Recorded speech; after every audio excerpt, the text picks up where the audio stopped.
À l'image de Bassirou Diomaye Faye, plus jeune président sénégalais, El Malick Ndiaye est devenu le plus jeune président de l'Assemblée nationale à l'âge de 41 ans. Nommé il y a 10 mois ministre des Infrastructures, des Transports terrestres et aériens, il renonce donc à ce poste pour occuper le perchoir pendant les 5 prochaines années.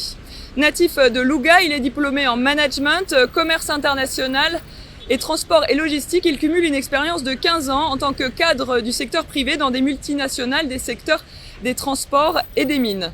El Malick Ndiaye s'engage très tôt en politique dans les années 2000 en soutenant des leaders de la gauche, mais il se fait surtout connaître grâce à son militantisme au sein de PASTEF, parti qu'il rejoint peu de temps après sa création et dont il s'impose rapidement comme l'une des figures.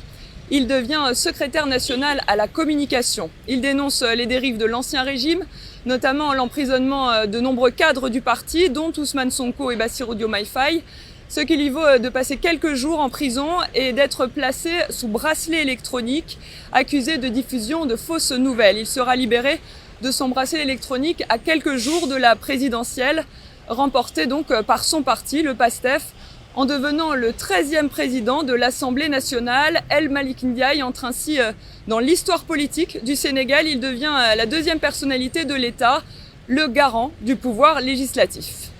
Alison Fernandez pour VOA Afrique, Dakar.